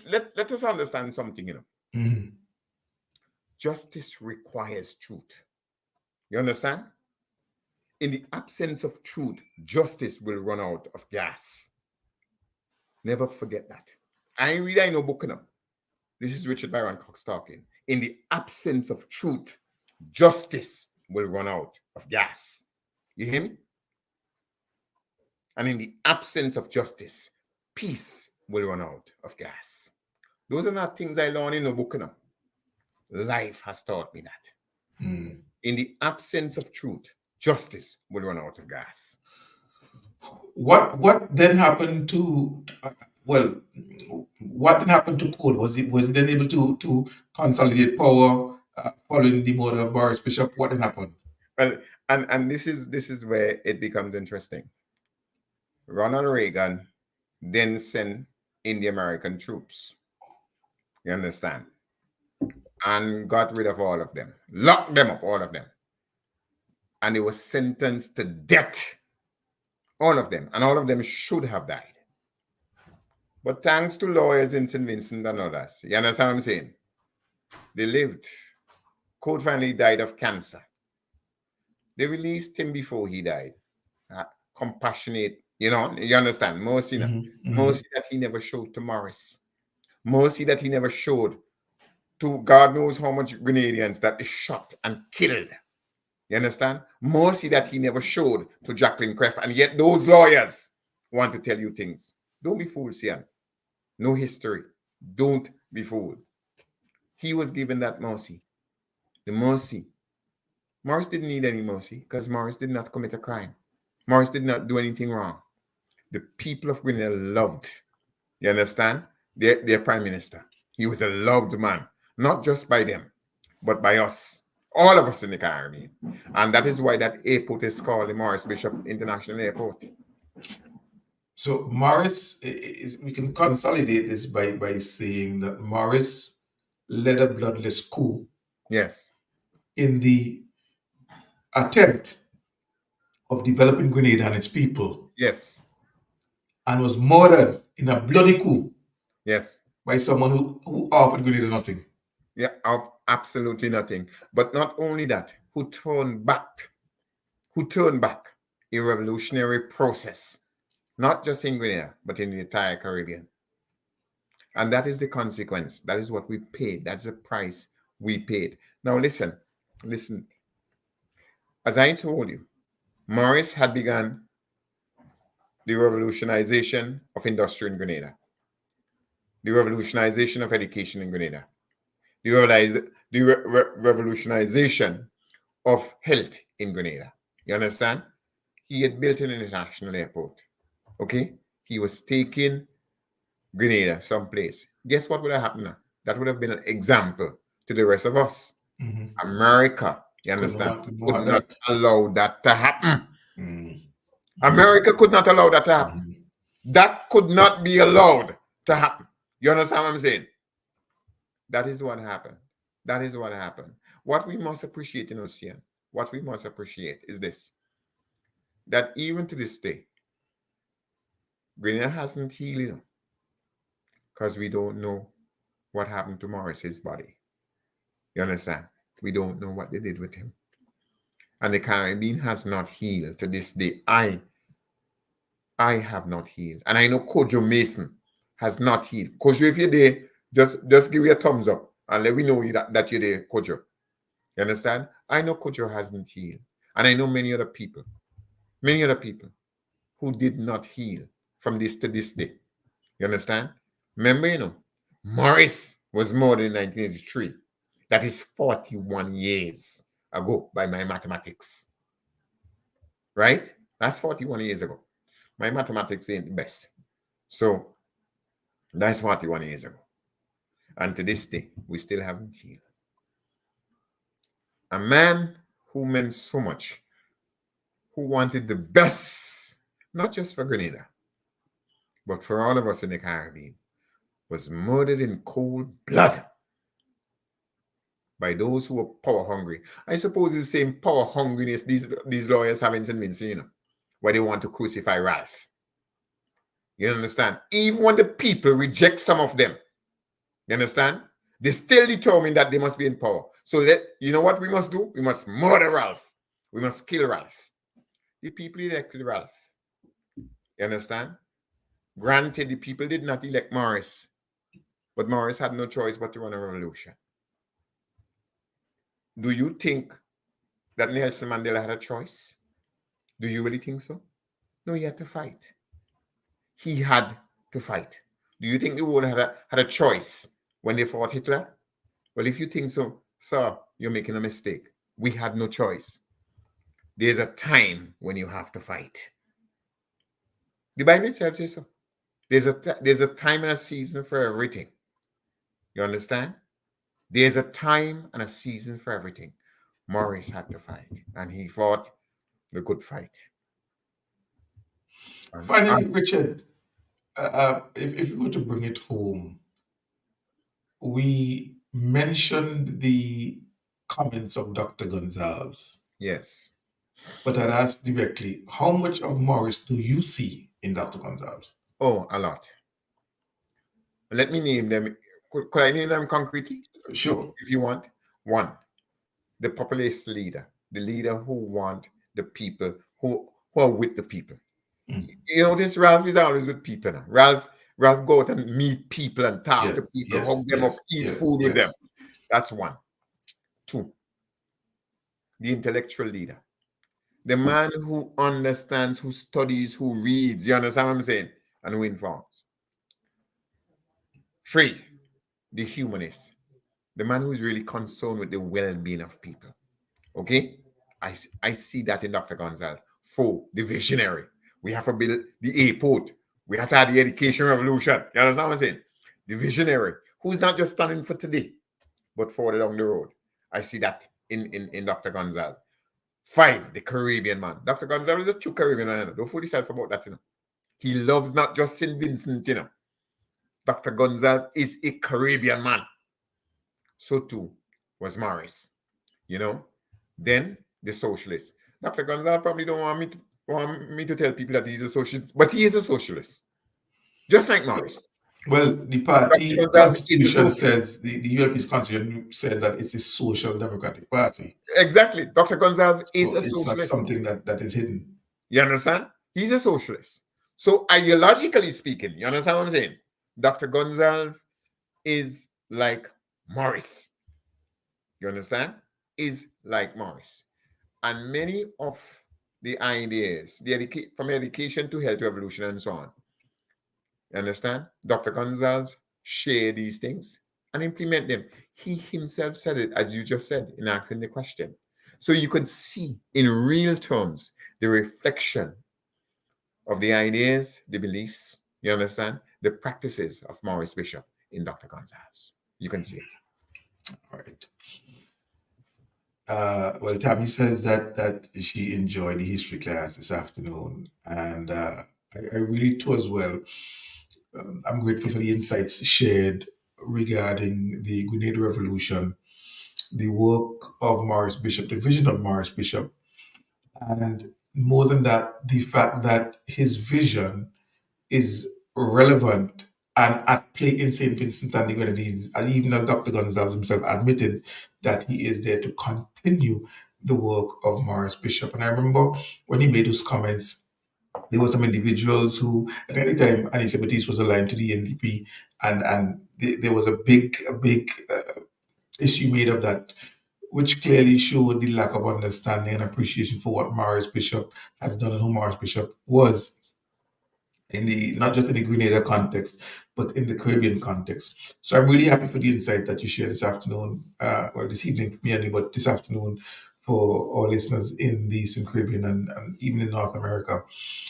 Um, and I hope and trust that those who tuned in are more informed and have a greater appreciation for these matters. And so they can dispel some of the nonsense that people talk of when they refer to these Caribbean icons who've done so much, not just in terms of what they've done for the physical infrastructure and Mm. support of their respective islands, but for from a sense of inspiration and Yes. bringing out who we really are as a people, Mm.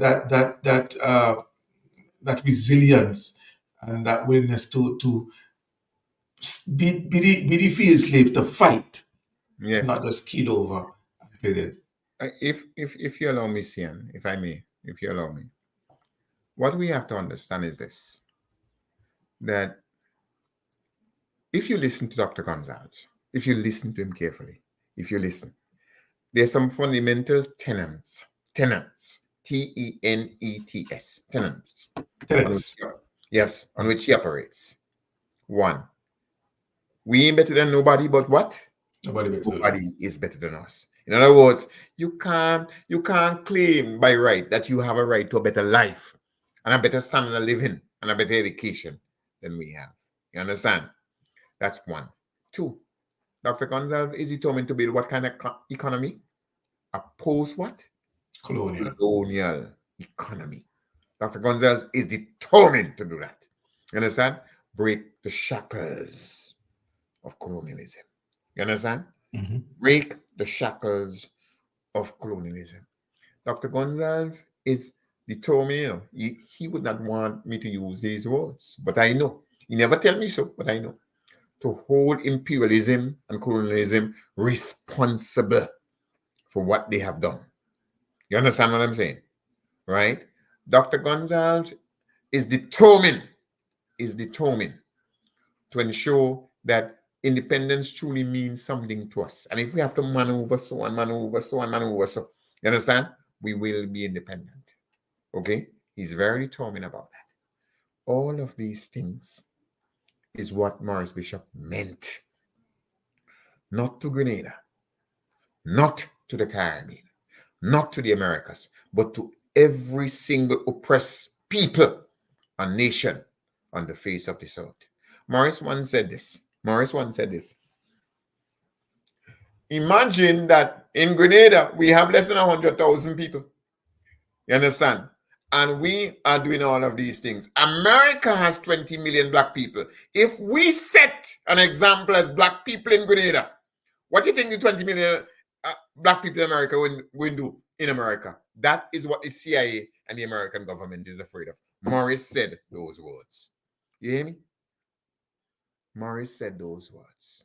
Morris Bishop said those words. And he was right. America was not just afraid of Morris as an example for the rest of the Caribbean. America was afraid of Morris as an example for black people in America.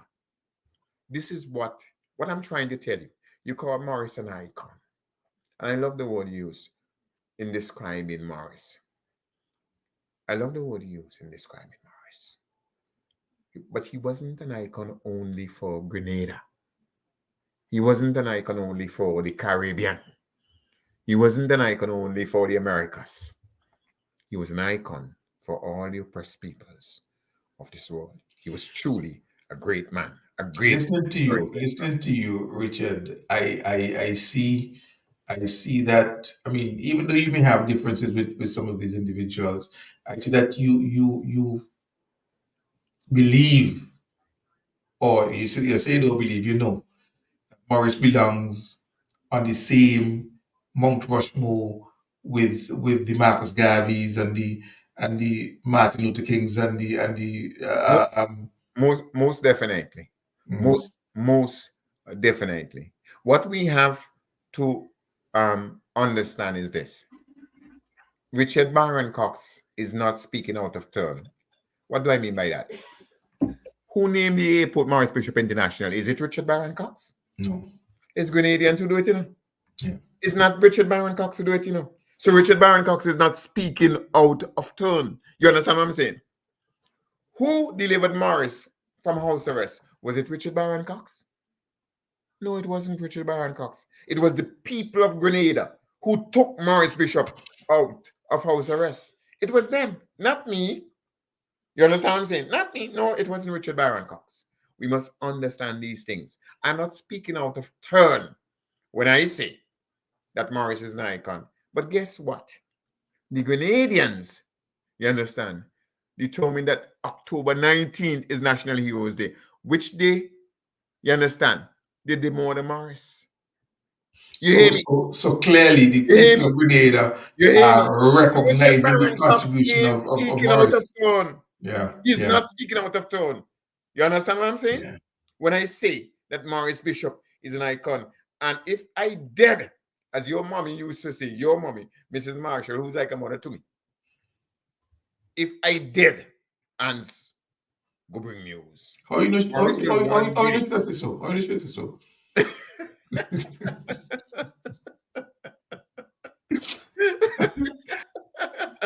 You know, Morris will one day be named National Hero of Grenada. It is only a matter Of time. time.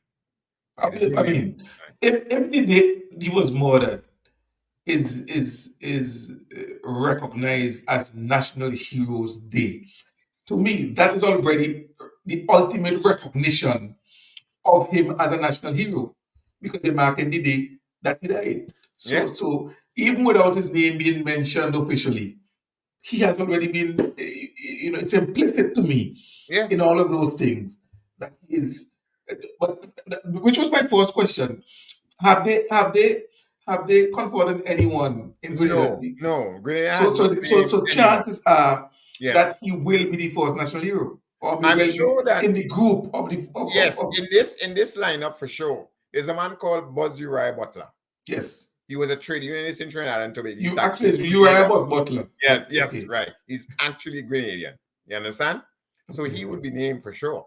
You understand? And Morris would definitely be named. It is only a matter of time. I think Sparrow would one day be named as well. Because And the same TMR show as well. yes, Possibly. because Sparrow was born in Grenada. His mother and father Grenadian. And I believe one day Rupert Bishop will also be named because he gave his life. You understand what I'm saying? Mm. And so I believe Rupert Bishop would one day be named as well. Those people, I believe, one day would be named. It is only a matter of time. History must do justice to Morris. It is already beginning to do it. And the lawyers who defended his murderers, understand? History would damn them. They will end up in the rubbish bin. Well, as someone who will soon be practicing law, by God's grace, Richard, the law requires that they be represented. No, I am not saying that they should not be represented. I am simply saying So this. you said you said defended, not represented. So yes, I right. I would know the legal difference. Yeah, right, exactly. Because CN, if you did something terribly wrong, and you might have done it by mistake or whatever, you understand what I'm saying? And you come to me as a lawyer, right? And I understand that what you did was wrong. I can take your case on one condition, and only one, that you will come to the court, admit your guilt, and lay prostrate at the feet of mercy. I will then plead for mercy for you. You hear me? Mm. And you don't have to pay me to do it. I'll do it for free. You will admit the terrible wrong that you have done. Lay down prostrate, at the feet of mercy, and ask mercy to be kind to you. And I, as your lawyer, you understand, will plead for mercy. That's the only condition under which I'll defend you. No other condition. No amount of money, nothing could make me defend you. And I will do it for free. You follow? Mm. That is where I stand on these issues. That is where I stand on these issues. Well, And I don't want to take the program off, but my one of my lecturers, who's a criminal defense attorney, he makes the point. He says, "Look, as a criminal defense attorney, the truth is, once the police does their job properly, my role as a defense attorney would be to advise my client to plead guilty and mitigate. Yes, exactly. But the only reason the only reason I can have a chance of winning is if the police do not do a proper job." Yes. We were today, me and CG Huggins and my friend Jim Lewis were discussing these issues about justice and so on, and what takes place in our own country in St. Vincent and the Grenadines, you know. And one of the things that we seem to agree on in common is that justice requires, you understand, that all of us, not just the state, not just the lawyers, but all of us understand that justice is something that repairs damage. You understand? It helps to repair damage. That's what justice does. And once it does not repair that damage, it is not really justice. Something is wrong somewhere. You understand what I'm saying? Because justice is supposed to help to repair damage. That's why it's called justice, and it's something we seem to agree upon. When you defend murderers like that, who cold-bloodedly ordered the death of Maurice Bishop, a beloved prime minister, Jackie Creff, and so many others, you understand? And your fight for justice is to uphold that evil. You understand? Then no repair is done. Do you understand what I'm saying? And that is why 41 years later, people like me and Grenadians en masse and all the people who loved Morris, we still to this day, closure hasn't come to us, and probably never will, because justice was not done. The repair of the damage never took place. You understand? And if you were to broaden that context, and if I broaden that context as I digress, hence the constant call for reparations for native genocide and African slavery, Yes. because that reparatory aspect of justice must Amen. be done. Amen. Richard, Amen. unfortunately, we're not going to be able to talk about the gala because we have 2 minutes, so we're just going to wrap it up. But again, let me thank you so much for the insights this evening on this program. And you had people like Lydia and so forth, all commenting that they really enjoyed the information, or grateful for the information and the education that was imparted this evening. Thank you so much for that. I really appreciate it. And that's one of the reasons I have in the program as well, because of the insights. I mean, you're almost as brilliant as I am, but you do have a lot more information than I do. So thank you so much for that. Going forward, Richard, let me again wish you all the best, and together, Thank you so much. those of us here at Up Late and Sunday Settie, and the community that we have, even these Coopers, I'm sure, wishing you well, and much success on your book, and whatever we can do, we will continue to do to ensure that the story of Pauline Bramble is heard and learned and read Yes. globally. Yes. I just want to thank you so much for having me, Cian. I want to thank everybody live. I want to thank those who've shared it. Please join us next Sunday and every Sunday. As you know, these are serious discourse. I sometimes get a bit passionate, but my mom taught me that if you're dispassionate about anything, you ultimately become indifferent, and indifference leads to mediocrity. And there's one thing that you can be certain about Sunday Settie with St. Marshall is there is no mediocrity. There's no mediocrity here. In this business. We're deadly serious about what we talk about.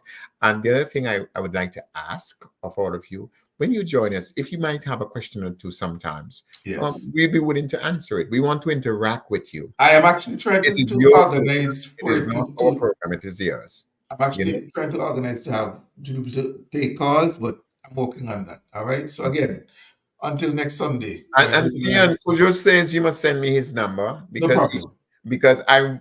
I probably will fly out to California from here, No and problem. and he says he can arrange things. Okay, All right. so we'll see. So until next Sunday, when we're back with you with another edition, have yourself a great evening. See you.